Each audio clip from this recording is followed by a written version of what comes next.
Okay, I get the privilege of introducing our speaker today, Deidre C.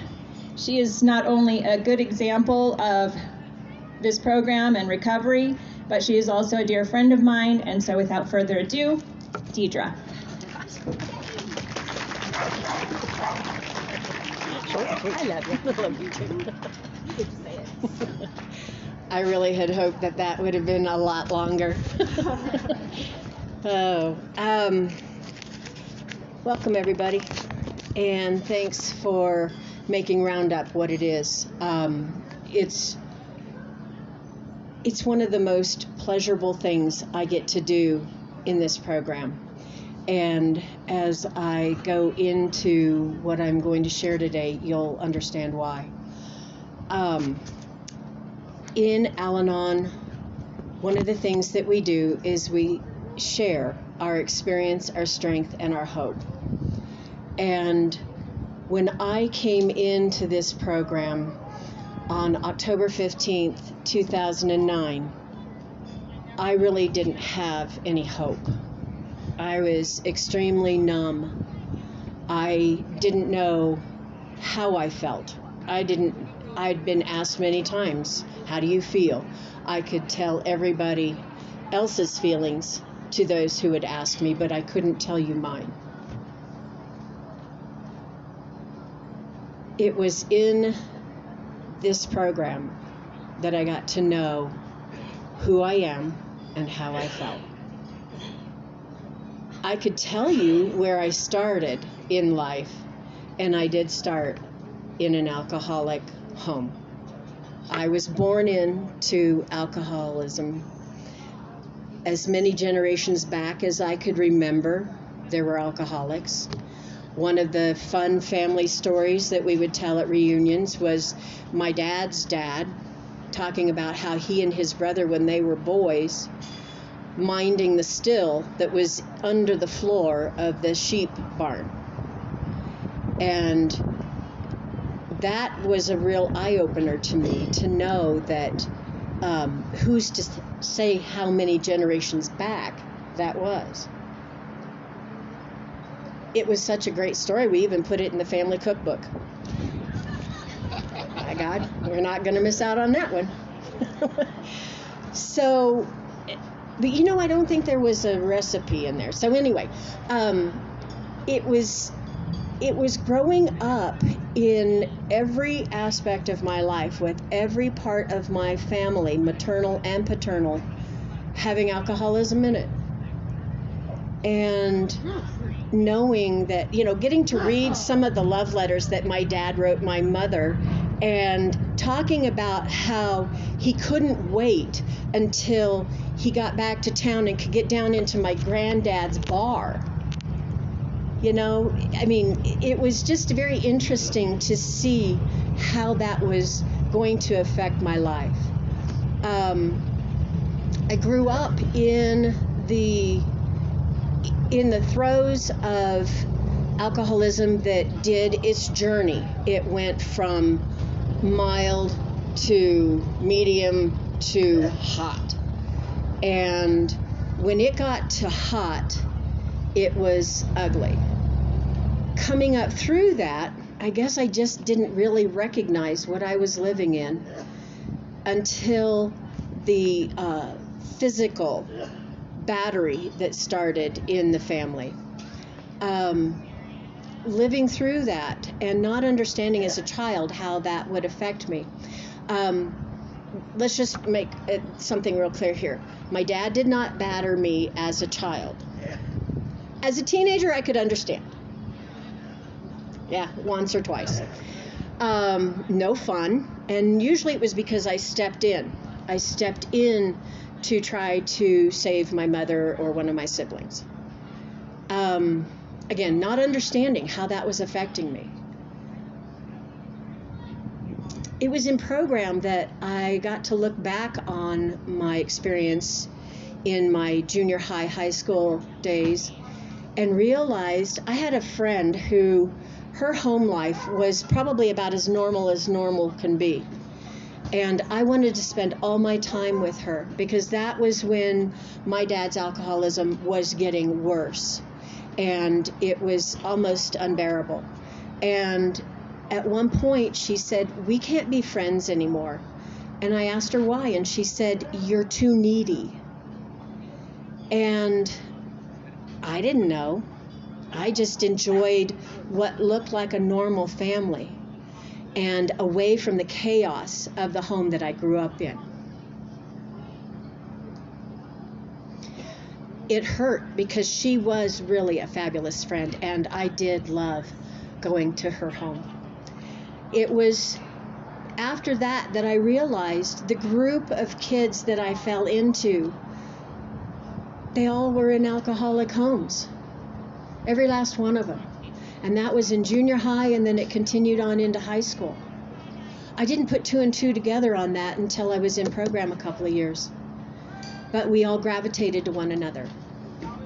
And we felt safe without ever speaking a word of what was going on behind the closed doors in our homes. We gravitated to one another because we understood one another without even knowing it. I would say that that would make sense then as to why, as I started to come out from under the protection or the correction or the parenting, as I, came up in age, that I would choose to have those romantic relationships with people who needed program.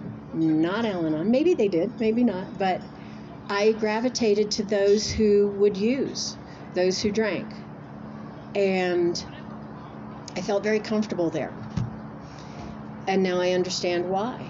Because I knew them. I could read them, and I could know how long I could hang with them, and then when I needed to move away.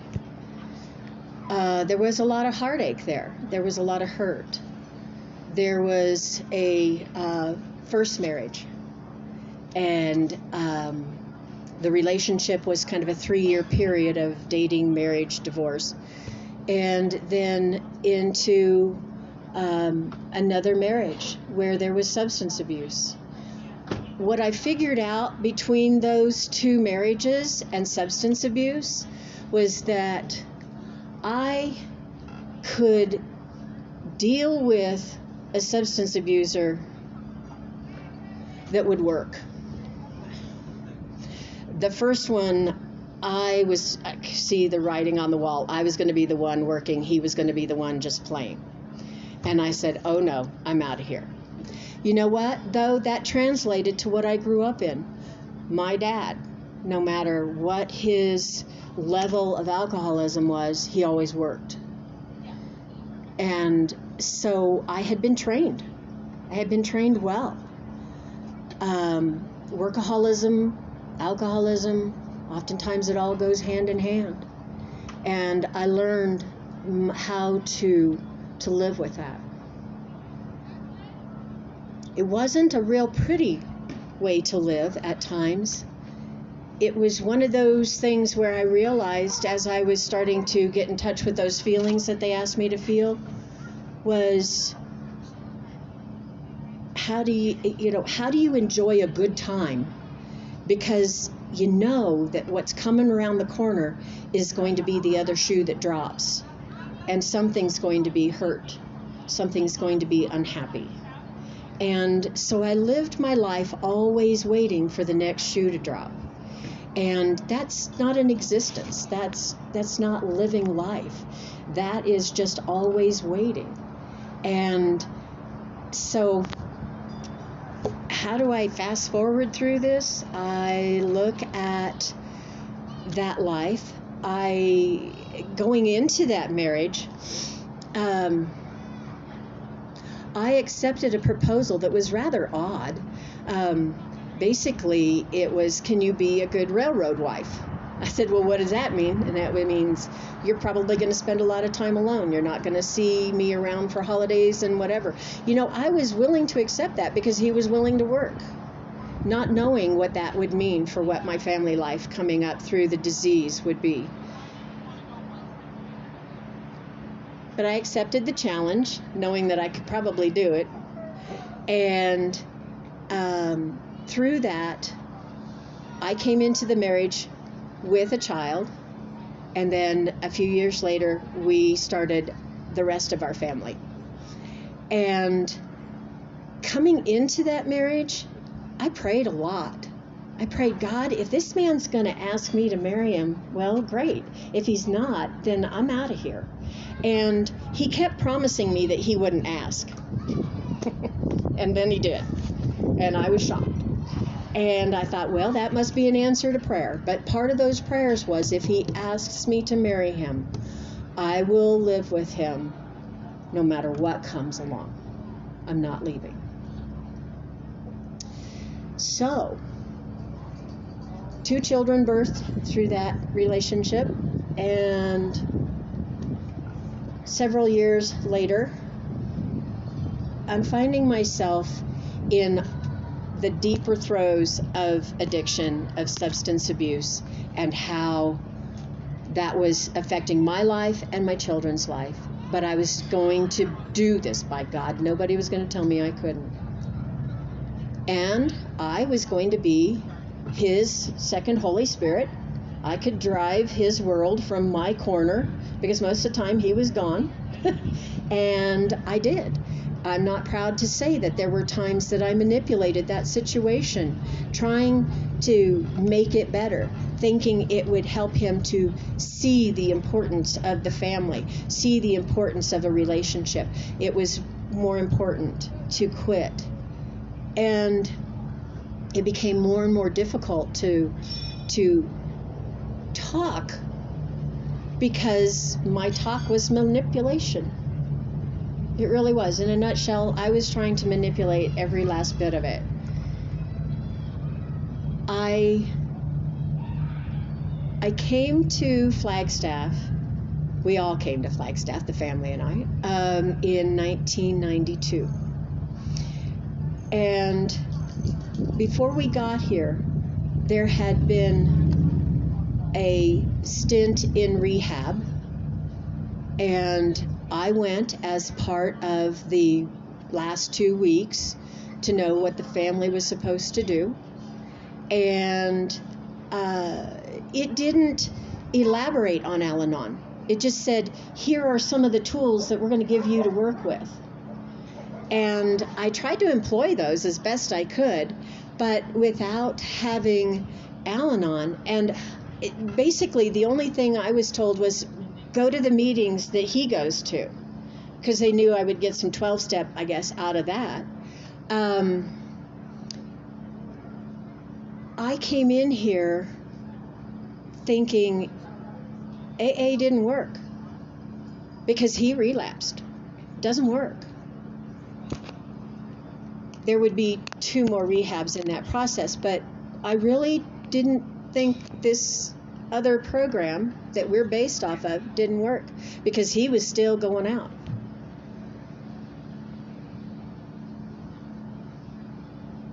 When I came in, I had a God that loved me so much and knew what I needed before I knew it, that he put me with my sponsor before I even knew that she was in program. How does that happen, you say? Well, it was kind of like a Tupperware party, and we liked each other's shoes, and she baked the best brownies I'd ever eaten. And they weren't loaded. So anyway, we found that we had something in common. So we went to another meeting, of like a Tupperware meeting, and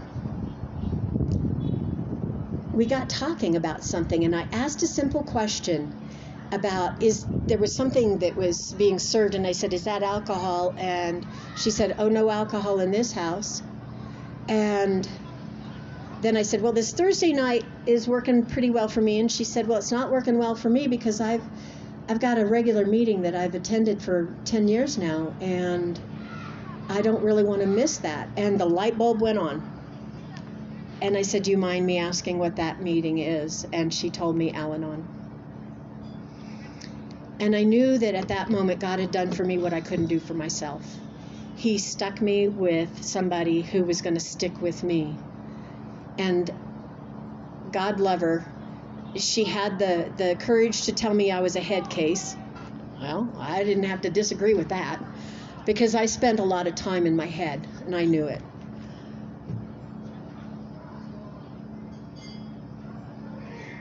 Started making the meetings, one a week for a year, and I thought that was really good.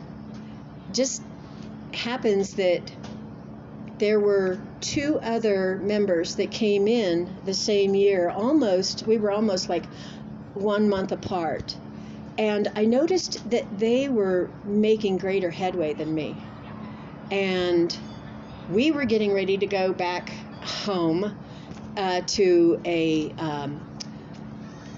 family wedding, and that always meant that there would be lots of drinking and drugging. And I thought, if I'm going to survive that trip, I've got to have more program. So, man, I immersed myself, and I was doing 5 meetings a night. Now, for some in other program, you might think, well, so what? We do that all the time. Well, in Al-anon, sometimes we think 1 a week is enough. I knew it wasn't. And because I saw my friends making progress, I asked what the deal was. They were making more than 1 meeting. So I made it through that vacation, and I was thankful. I was very thankful, because that was 2 years into program.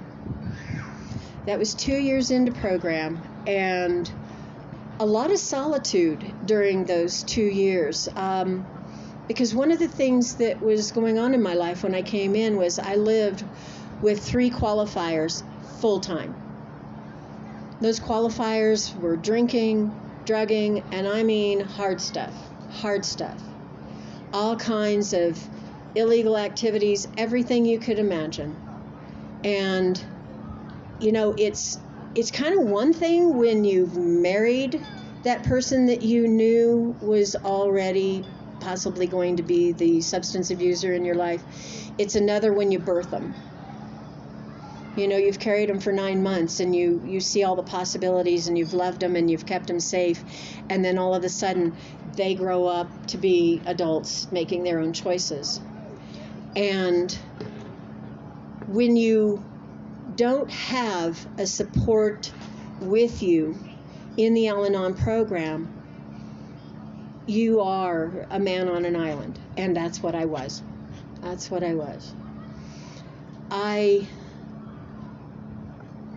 I still, at times through that program, was trying to manipulate. Occasionally I would fall off my wagon. And you know how easy it is to fall off the wagon in Al-anon? Because I don't pick up a drink. I don't pick up a substance. I'm addicted to the addicted.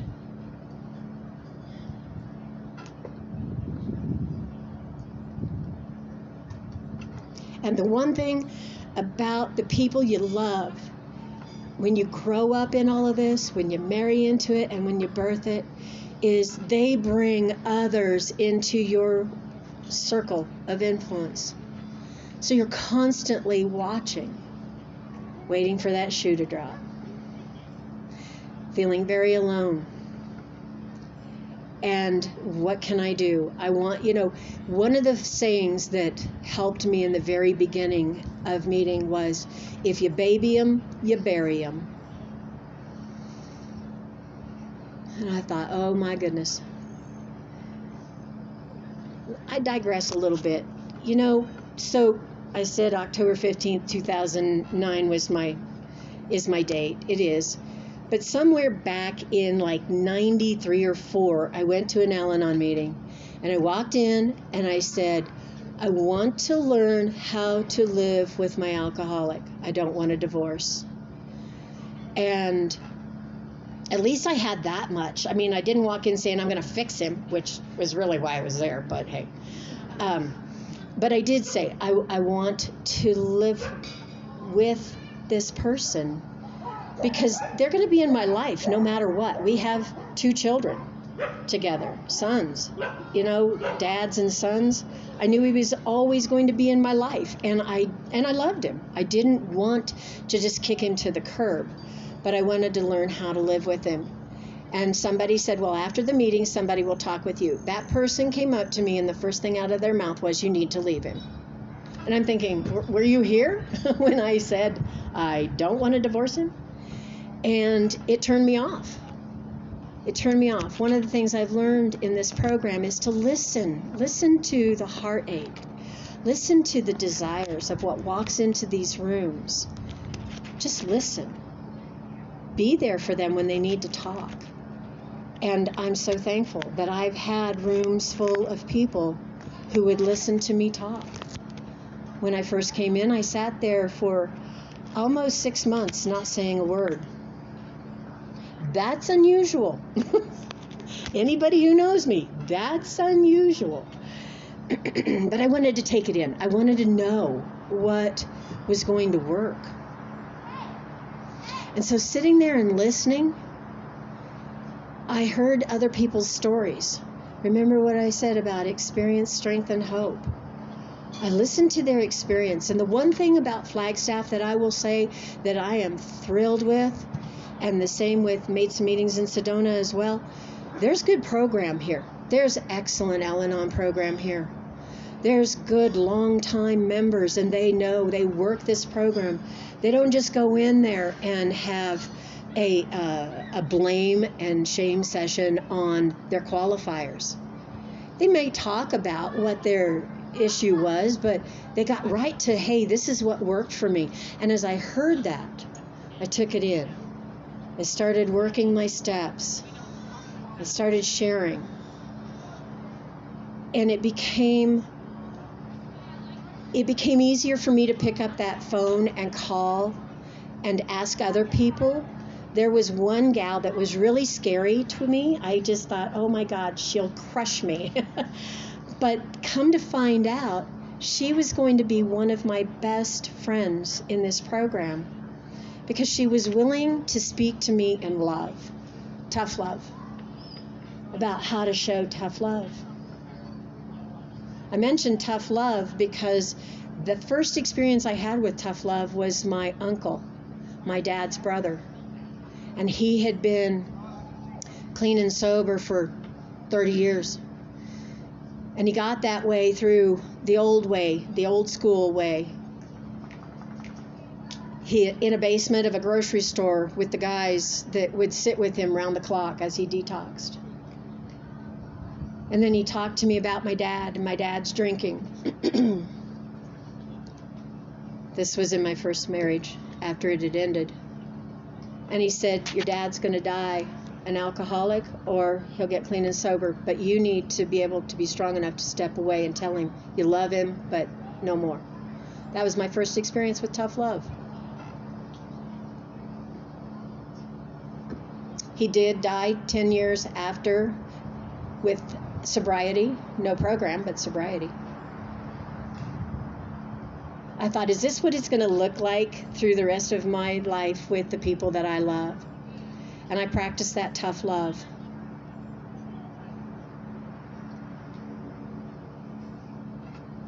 They still did what they were going to do. But 2 years into this program, hearing, change the dance steps, Deidre. Stop dancing the same dance with these people. They're used to it. They're going to dance you all around the room, and you will dance them as well.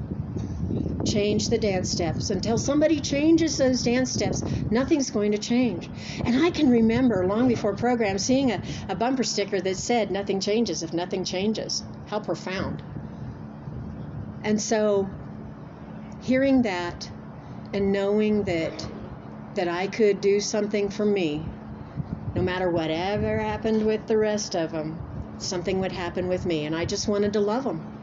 I just wanted to love them in their disease, whether they were clean and sober or not. It was hard. It was hard. There were many times I'd just say, kick them out. And he'd say, no, leave them. And I'm saying, I don't want them here. I love them, I love them, but, I don't care if they sleep in a box under a bridge. I'm tired of babying, and I don't want to bury them. That was probably, any parent's worst nightmare. And my heart goes out to those of you who have experienced it, to bury a child. And we heard about that last night. I can stand here today and thank God that mine didn't. One almost on the bathroom floor, and that's his story. But it was one of those things where I was still awake at 1 o'clock in the morning packing to get on a flight early the next morning, and I heard a crash. So I called 911 when I realized there was something really severe in there, when I could just peek through the door. And this was 5 years into program.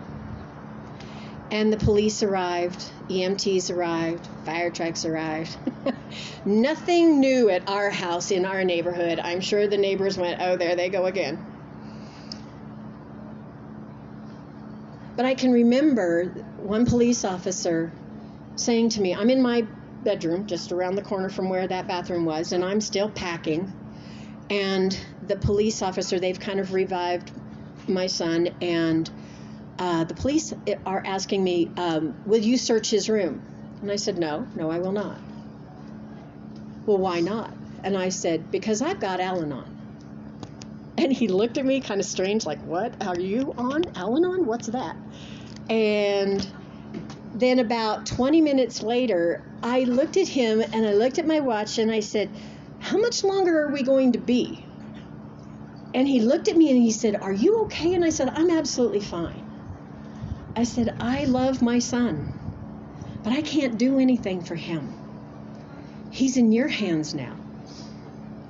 He said, and you won't go search his room? I said, no. I said, his backpack is in there with him. You can have him and his backpack and you can be gone. And he said, ma'am, I've never seen a parent as calm and collected as you are, and telling me that you love your child, but you're ready for him to be taken, instead of trying to do everything you can to stand there and lie for him.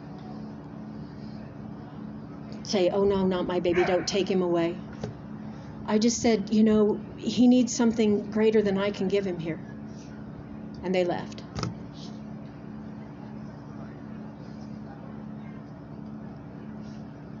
I went onto my trip, went through that trip, came home, and just decided, I'm going to live this life. I'm going to live the best life I can live. And I hope that my family will find their best life as well. 2 years into this program, my husband did find his sobriety. And that was one of those times when you hear, keep coming back, wait for the miracle. Wait for the miracle. And 2 years in, you're starting to think, well, are there miracles? But there was.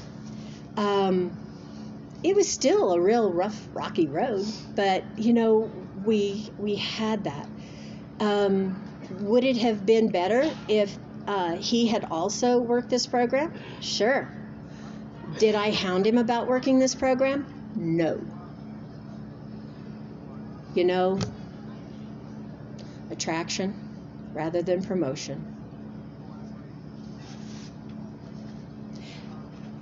So 2 years, 5 years, and then a couple of years later, I've got another story. Another child with their story. Remember, it's their story. Yeah, it affects my life, it affects my heart, it affects my thoughts.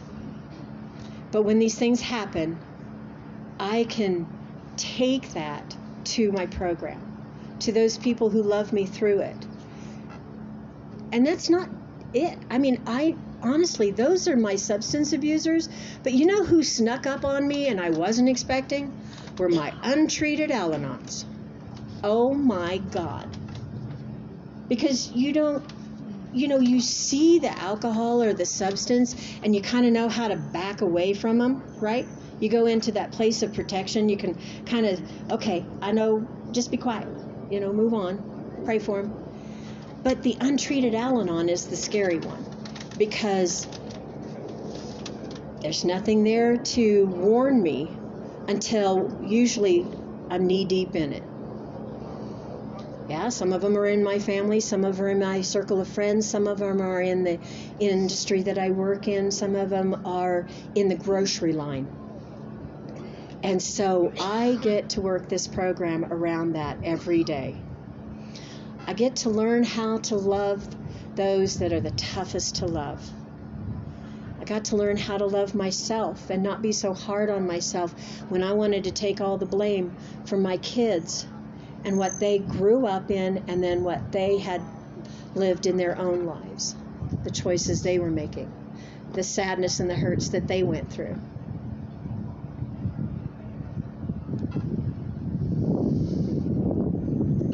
I wanted to read the Just for Today's, because as much as 12-step helps, and those steps are very important to work through,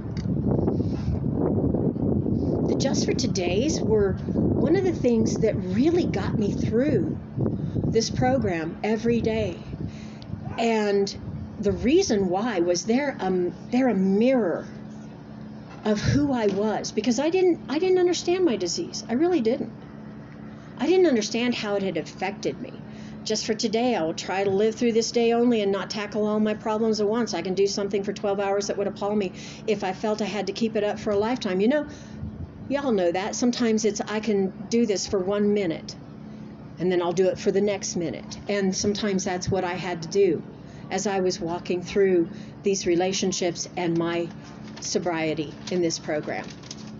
I got that on a clothespin in my last marathon meeting, sobriety. Never really thinking that in this program, I'm practicing sobriety from my stinking thinking, my behaviors, my manipulation. Sometimes you can be knee deep in it before you recognize it. Just for today, I'll be happy. This assumes to be true what Abraham Lincoln said, that most people are as happy as they make up their minds to be. And I had to remind myself, just be happy. One foot in front of the other, just be happy.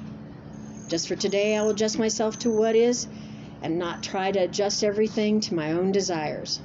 I will take my day as it comes and fit myself to it. I did spend a lot of time trying to adjust everything to my own desires, because I really thought everybody would be happy with that program. Right? Just do it the way I say to do it. We'll all be happy. Just for today, I'll try to strengthen my mind. I will study. I will learn something useful. I will not be, it says mental loafer, but I absolutely love my dear friend Marilyn, who said, don't be a meatloaf. I will read something that requires effort, thought, and concentration. I didn't realize how important that would be, because it was important to get me out of my head, stop the hamster wheel. Just for today, I will exercise my soul in 3 ways. I will do somebody a good turn and not get found out. You know why that's important? Because it says here next, if anybody knows of it, it will not count. Well, by God, the one thing that I, as an Al-anon, wanted to be was the one who did something nice for you and got recognized for it. Because remember, I'm living in a house full of people who do not recognize anything that I'm doing for them. So I was going to go find my gratification from other people. And I realized that that was part of my disease. I will do at least 2 things I don't want to do just for exercise. I'm not doing exercise. Don't get that wrong. Don't read that wrong. Okay. I will not show anyone that my feelings are hurt. They may be hurt, but today I will not show it. That can be a tough one sometimes. That can be a real tough one. And especially if you've been used to stuffing your feelings. Learning how to express those feelings in a very healthy way came through this program. Just for today, I will be agreeable. No comment for those who are related to me. I will look as well as I can, dress becomingly, keep my voice low, be courteous, criticize not one bit. I won't find fault with anything, nor try to improve or regulate anybody but myself. Oh my God, let me help you. I know how to help you. That's kind of been one of the funny things that has come of my relationship in working Roundup for all these years is the very first Roundup committee meeting I sat in on. They talked about the first aid station. And I said, sounds like a perfect job for Al-anons. We'll help you. We're here. We'll get it done. I want to back up, though, on that one. I will look as well as I can and dress becomingly. Aren't those two in the same? Well, no. No, they're not. I will look as well as I can. Really, it came to me. That's my countenance. That's what do you see on my face when you look at me? Okay, all of you who understand what this is, does everybody understand it? Do you all over there understand this? Yeah. The Al-anon salute, oh, woe is me. That look on our face reads loud and clear. Whether it's, oh, poor pitiful me, or I am pissed beyond your life mattering, yeah, that's what I will look as well as I can. Just for today, I will have a program. I may not follow it exactly, but I will have it. I will save myself from two pests. I used to use my son's names right there, but it's hurry and indecision. I love you guys. Seriously, I had no idea how many things I let irritate me. I thought I was cool, you know. Just for today, I will be unafraid, especially I will not be afraid to enjoy what is beautiful and to believe that as I give to the world, so the world will give to me.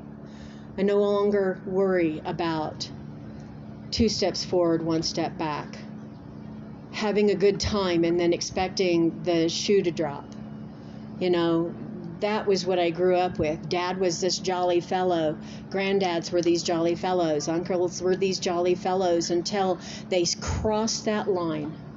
And then ugliness and hurt and anger would come out. And I learned that that happened a lot in my life.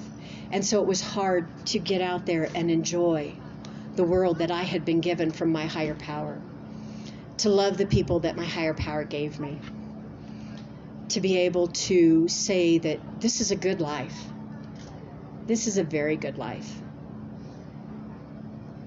I have been through things that I had prayed I would not have to go through. I will not uncover my qualifiers. I will just suffice it to say that just about anything and everything that can happen to us in this disease by the ones we love who are afflicted by their disease has happened. And I am thankful that I get to stand here and share my experience, my strength, and where my hope comes from. My higher power, I call Holy Spirit. My higher power has been with me since I was a little child. And I can say that honestly, because I know that, well, okay, so I was one of those kids that had to walk to and from the house to school. And it was a good long walk. And and I'd be singing these songs to Jesus. And I'm sure all those people that lived along the way were going, poor child, I bet she's in that special class. And I was in a special class, and I'm still in that special class. I have a higher power who has loved me and kept me and saved me through everything that I've gone through. Tears of gratitude beyond what I can speak. I have learned that it's okay to cry when I'm happy, when I'm grateful. I'm learning that it's not always easy to be able to speak my truth to some people, but I always rely on my higher power to give me the ability to say the words that will speak into their lives, because somebody took the time to speak into mine, and they did it with love, and they did it with grace. And quite frankly, I don't think that other than No, I'm not even going to say that. That was one of the other clothespins in our meeting, silence. But you learn sometimes just to go, no, I'm not going to say that. What I am going to say is thank you so very much. We've weathered lots of storms, whether they be firestorms, whether they be pandemic storms, whether they be location storms, whether they be, what do we do? What does this roundup look like? I will tell you one thing that I have in common now is I can walk into that room that I have been warned about. Be careful about going in there, Deidre. You know what they call us Al-anons, don't you? And I said, no. They said, blue-haired, tight-lipped, cookie-bacon bitches. I said, I'll bake cookies. And I don't know that they knew exactly what to think of me, but Karen was sitting there, and I don't know that Karen's here today. She said she might not be able to. I saw her last night. I hadn't seen her in a while. And my phone had fallen on the ground, and this hand picked it up and handed it back to me, and I glanced, and it was her.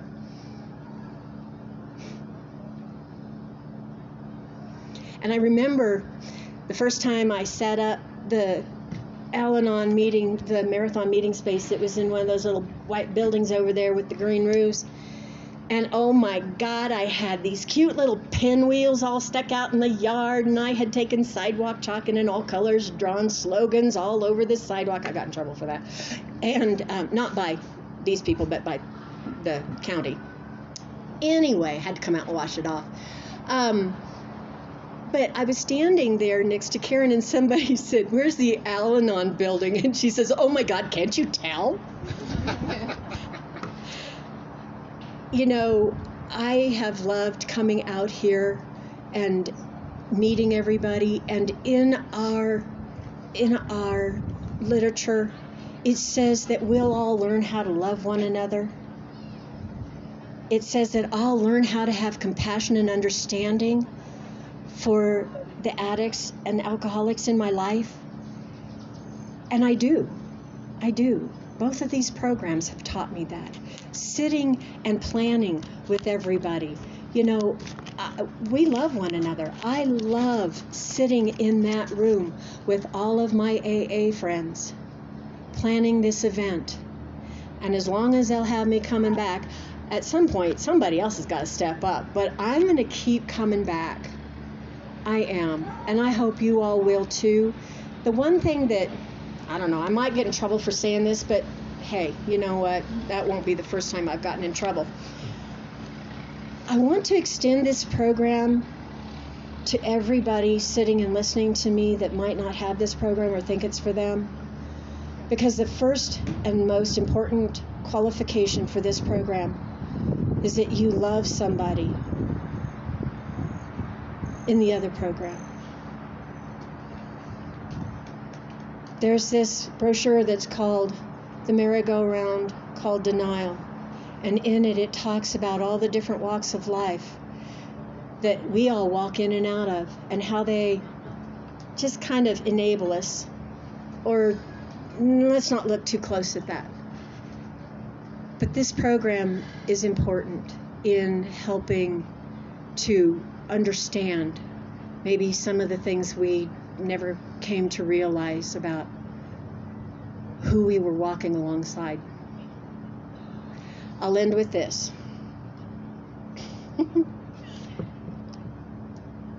When JR called to talk to me about who you got for a speaker, Deidre, I said, me. I figured after almost 13 years, it was probably time for me to stand up here and tell you my truth. I'd been scared to do it up to that point.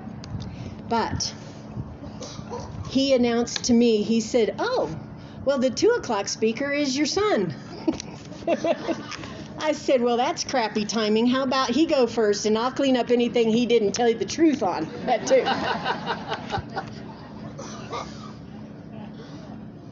I can stand here a happy woman today. I know that things can change tomorrow. Things could change in an hour in my life. But for right now, I know that this program has worked for me, and even if those changes happen, God forbid, I will still be able to stand up here and give God the glory for putting me in this program to help teach me the rest of what I needed to know. Thanks, everybody.